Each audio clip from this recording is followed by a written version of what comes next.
Chers membres de Trader Pro, bonjour, j'espère que vous allez bien. Je vais faire le point sur le portefeuille Trader Pro et sur les marchés. Alors je rappelle que cette chaîne est purement pédagogique, je vous invite à vous entraîner sur le trading et à découvrir le trading en utilisant bien sûr un compte démo. Vous avez le lien sous cette vidéo, téléchargez le compte démo XTB, ce qui vous permettra de vous entraîner au trading, de mettre en place des stratégies et de voir si vous êtes performant sur les marchés, et cela sans risque naturellement. Et puis surtout en téléchargeant le lien XTB du compte démo, vous allez pouvoir vous entraîner avec cette plateforme, découvrir cette plateforme qui est tout simplement géniale et qui vous permettra de pouvoir trader les crypto-monnaies, les actions à des tarifs extrêmement compétitifs. C'est la plateforme que j'utilise. Vous êtes nombreux à me demander régulièrement quelle plateforme j'utilise.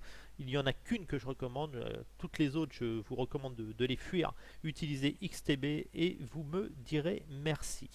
Le point sur le portefeuille. Alors, les performances du portefeuille, on voit que j'ai réussi à capter 7161 euros de gains depuis le avril 2023. J'ai fait 963 trades et je suis à 95% de trades gagnants. Je suis en moins-value latente de 6900 euros sur le conséquence du rallye haussier là qu'on a eu sur le court terme. Mon portefeuille est toujours positif, mais là je ne gagne plus que 258 euros alors que j'étais monté à 27 000 euros de sol. Donc on voit que mes gains en fin de compte servent à financer mes moins-values latentes moyen-long terme, et c'est le but justement du trading. Donc voilà, je vais voir un petit peu, je vais partager avec vous les stratégies que je mets en place sur les indices pour voir ce que je vais faire. Il y a des positions où je suis en moins-value latente mais que je n'ai pas envie de solder, non pas parce que je n'ai pas envie de prendre de pertes, bien au contraire. C'est parce que j'estime que ces positions peuvent être encore gagnantes et me rapporter pas mal d'argent. Sur le dernier mois, qu'est-ce qu'on a fait? J'ai pas tradé beaucoup ces 15 derniers jours, j'ai été pas mal pris. J'ai pas tradé beaucoup après mes vacances et la reprise du travail. Donc là, on voit que j'ai fait 457 euros. J'ai quasiment pas tradé ces dernières semaines, cette semaine. Cette semaine, voilà, j'ai fait aucun trade. Donc on voit tout de suite quand on trade pas, qu'est-ce qui se passe. Ben voilà, on fait pas de gains régulièrement et puis mon portefeuille a baissé alors que j'aurais pu faire 400, 500 euros. Donc le mois de décembre, je vais être un petit peu plus actif pour remonter un petit peu mes fonds disponibles là, et récupérer du cash. Donc on va regarder ce que j'ai en portefeuille et où est-ce que sont mes pertes. Alors les positions ouvertes. Qu'est-ce que j'ai en portefeuille? On va réduire, c'est le plus simple. On voit que j'ai le Nasdaq, j'ai 3 positions à l'achat sur le Nasdaq, je perds 284 euros. Donc ça, je conserve naturellement, je suis à l'achat, à l'accumulation moyen-long terme. Je vise des niveaux largement supérieurs sur le Nasdaq. Je sais que le Nasdaq baisse, je sais qu'il va continuer à baisser, c'est pour ça que je l'achète et que je n'ai pas envie de prendre mes pertes. Le VIX, pareil, le VIX Nasdaq, j'achète pour jouer une correction des marchés dès 2024. Le cacao, je vise des excès haussiers long terme. Donc là, je suis en perte dessus, mais je tiens cette position. J'attends tout simplement une correction qui ne devrait plus tarder normalement maintenant. Donc je tiens cette position. Il est hors de question que je vende ce que j'ai en portefeuille sur des records historiques. Même si on ne revient pas à mon prix d'ouverture, j'ai énormément à regagner dessus et à ne surtout pas acter ma plus-value. Le Nasdaq, position vendeuse moyen long terme, donc intéressante mais en perte à cause du rallye court terme. Donc il va falloir que je travaille ça, que je fasse de l'achat court terme pour conserver mes positions en vente moyen terme, et ainsi que sur tous les indices, comme on voit sur l'indice italien aussi, où là on est sur des records historiques. Donc j'ai pas envie de prendre des pertes parce que j'ai vendu sur des records historiques actuellement, même si je suis en perte de 1000 euros par rapport à mon capital, je suis toujours en plus-value. Donc il va falloir que je travaille les marchés pour à l'achat court terme, faire des gains sur le court terme à l'achat pour conserver mes positions vendeuses moyen terme qui demain seront des belles positions en short. Donc ça va être toute la difficulté, c'est d'être court terme un peu à l'achat tout en gardant à l'esprit que sur le moyen terme, je ne suis pas dans une stratégie d'achat. Euh, je ferai une vidéo aussi, vous verrez, sur le portefeuille action Trader Pro que j'ai créé pour faire le point aussi sur les actions, même si je ne suis pas acheteur long terme sur les actions sur ces niveaux de marché. Bah, c'est intéressant de faire quelques coups spéculatifs pour tout simplement se positionner, récupérer son capital et conserver ses bénéfices, investir sur les marchés. Je ferai le point sur une seconde vidéo. Donc l'économie, la géopolitique n'a rien changé. On est toujours à la guerre en Ukraine, l'Israël avec Gaza, les tensions entre la Chine et les États-Unis, la Corée du Nord qui a transféré de l'artillerie à la frontière sud de son pays, frontière avec la Corée du Sud, le Japon, des tensions, les tensions entre les États-Unis et la Chine, Taïwan toujours, hein, comme j'ai dit. Donc voilà, donc le point de vue géopolitique, c'est catastrophique dans le monde. On a les dettes des pays qui ont explosé et malgré tout, on a des entreprises qui affichent des bons résultats tout simplement parce qu'elles ont profité de l'inflation, elles ont augmenté leurs tarifs et les gens ont continué à dépenser à crédit. Donc on a vu que les crédits ont explosé encore malgré les taux. Et voilà, on se retrouve en fin de compte avec des salaires qui ont été augmentés et donc tout ce qu'a mis en place la Fed pour faire baisser l'inflation, même si elle baisse, ben, les gens ont énormément de pouvoir d'achat pour dépenser, mais ce pouvoir d'achat c'est toujours de la dette. Les pays sans dette, on voit la dette des États-Unis qui a explosé, la dette de la France. On a eu de la chance que la France sa note ne soit pas encore abaissée, mais voilà, on va arriver en 2024 dans quelque chose un petit peu plus de compliqué. Là on est en train de faire un baroud d'honneur sur les marchés achètent le rêve, pensent qu'on va revenir un petit peu comme dans les années entre l'après-crise de 2009, l'après-crise financière et 2021, pense que tout va revenir à la normale, qu'on va distribuer de l'argent et encore que tout le monde va pouvoir consommer et dépenser sans compter. C'est terminé tout ça et donc on va s'en rendre compte dans les mois à venir, le chômage va augmenter et on risque d'avoir une baisse des prix. Donc voilà, donc l'inflation ne baisse pas à cause des politiques monétaires de la Fed, l'inflation baisse tout simplement parce que l'économie est en train de ralentir, les gens ont moins de capacité d'achat et voilà, et c'est pas la hausse des taux de la Fed qui a provoqué ça parce que les salaires ont été augmentés pour la plupart des gens et ils ont gardé une capacité d'emprunt et d'achat. Par contre, la hausse des taux va rester toujours élevée. La Fed ne peut pas la baisser plus parce que tout simplement ça va faire écrouler les monnaies et flamber, les dettes des pays qui sont déjà sur des niveaux extrêmement tendus. Donc les achats sur l'indice CAC 40. L'indice CAC 40, je pense qu'on peut aller chercher quand même le record historique. Donc moi j'achète vraiment les replis dans des zones EMA sur des niveaux stratégiques. Voilà, si vraiment l'indice revenait là, j'achète des replis. Je vais faire une vidéo très très courte parce qu'il n'y a pas grand chose à dire pour l'instant. La stratégie c'est d'accumuler des replis court terme pour aller chercher des records historiques sur le long terme sur le CAC 40. Je ne suis acheteur, je rappelle, long terme de l'indice uniquement entre 5600 et 5000 points. Vraiment, les achats long terme d'actions, c'est uniquement dans cette zone. Donc, même si on baisse, sachez que je me dirige là et que je vais certainement vendre encore l'indice après ce rallye de fin d'année. Sur le DAX, c'est la même chose. Sur le DAX, je vais accumuler des positions stratégiques sur repli pour prendre des bénéfices. On voit mes bénéfices, c'est vraiment les records historiques. J'achète les replis pour prendre des bénéfices. Je n'achète pas au-dessus des records historiques. En gros, sur ce niveau-là, il ne faut ni acheter ni vendre. Soit on achète sur repli, soit on vend sur des excès haussiers. Mais on ne fait rien sur ce niveau de prix.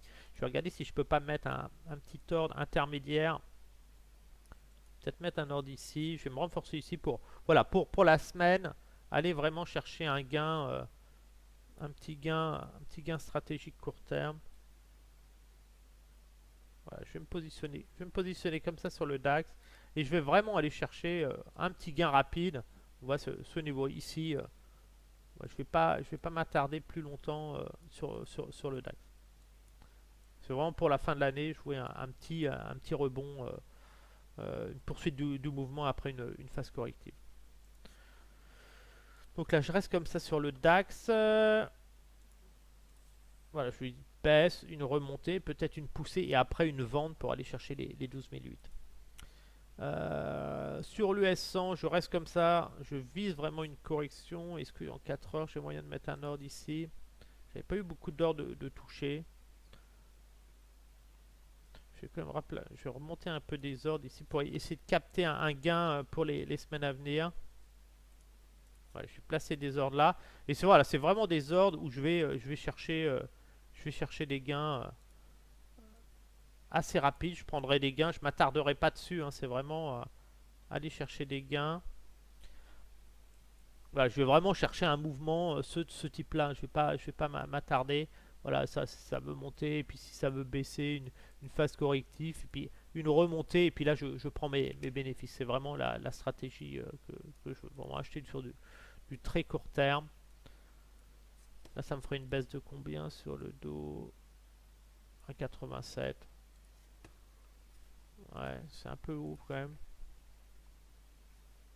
Non, je vais même les supprimer. J'ai même pas envie d'acheter là. Je vais vraiment capter vraiment du gain dans les MA. Je vais vraiment me positionner vraiment sur opportunité uniquement sur les MA. Ça va être beaucoup plus simple. Ici, je vais rester là sur le CAC. Je vais acheter vraiment à proximité des MADI. Là, je suis beaucoup trop haut. Je vais rester comme ça. MADI ici. SP500 MADI. MADI ici. J'ai même pas besoin de celui-là. Je vais vraiment acheter là. Et toujours pareil, hein, on va chercher les records historiques. Là, c'est mes heures de vente moyen terme que j'ai. Et là, on voit si on revient, je vais passer à l'achat pour jouer une poussée vers les records historiques, mais conserver mes ventes moyen terme. Ici, c'est bon. Tac, tac. Je vais supprimer ça. Là, j'achète la MADI ici. Ici, je fais rien. Ici, je vais vendre, je laisse monter. On voit j'ai des ordres d'achat, tous mes ordres d'achat qui sont en perte sur l'Italie. Donc, j'achète vraiment les MADI, un repli ici. Et sinon, je revendrai plus haut. Là, le cacao. Le cacao, j'attends toujours un signal de vente sur le cacao. Ouais, j'attends toujours un signal de vente dessus. Hop, j'ai mis ça. Cacao.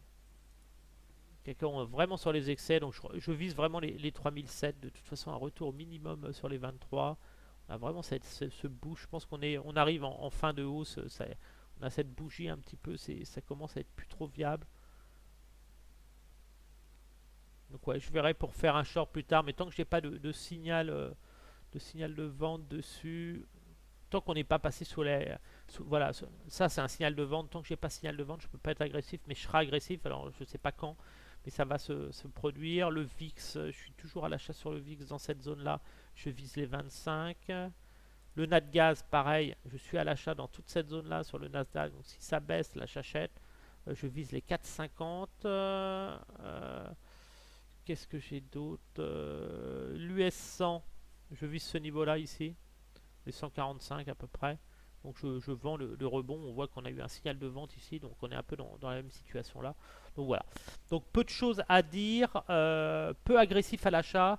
Donc pour faire simple sur le CAC 40, je tente des achats vraiment sur repli pour aller chercher les 7000 sur ce niveau là, à peu près les 7530 là, 7500. Au-dessus, j'arrête d'acheter. Je n'achète pas au-dessus du record historique. Et au-dessus du record historique, je vais attendre des signaux de vente pour shorter les marchés et viser les 6004 et surtout la zone long terme des 5000, 5000, 4400 points. Donc je reste dans ma stratégie. Je vais faire beaucoup plus de trading cette semaine pour remonter mon portefeuille et conserver mes positions short moyen long terme.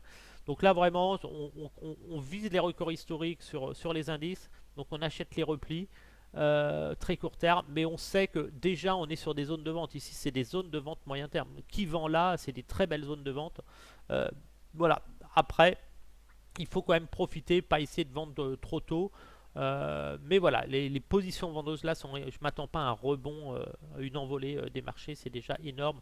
Je rappelle que sur le Nasdaq, je vais faire un pullback sur le Nasdaq. On voit ma zone d'achat sur le Nasdaq, j'achète un repli ici pour aller chercher les 16008. On voit que sur le long terme, je m'attends pas. Regardez comme vous êtes très éloigné des MA ici, vous êtes très éloigné des MA et puis très éloigné des 23% de Fibo. Donc si ça monte, ça va être, même si on arrivait à pousser un peu ici, ce sera pour revenir au minimum sur ce niveau là. Donc voilà, donc je vais faire une vidéo sur le portefeuille Action Trader Pro. Merci pour le like, merci de vous abonner à la chaîne. J'espère qu'on va arriver à 1000 abonnés pour la fin de l'année. Je vais être un petit peu plus actif la semaine prochaine en trading. Donc voilà, donc soyez prudents sur les marchés. Pour l'instant, on est en rallye de fin d'année, c'est normal. On va essayer de pousser vers le record historique. On va avoir une phase de range certainement, donc on va pouvoir faire quelques allers-retours. Et puis après 2024, moi je vais commencer à remettre des stratégies vendeuses moyen terme et long terme pour viser au minimum sur tous les indices un retour sur les 23% de Fibonacci par rapport au retracement long terme que j'utilise. Sur ce, je vous dis à bientôt. Bon dimanche à tous.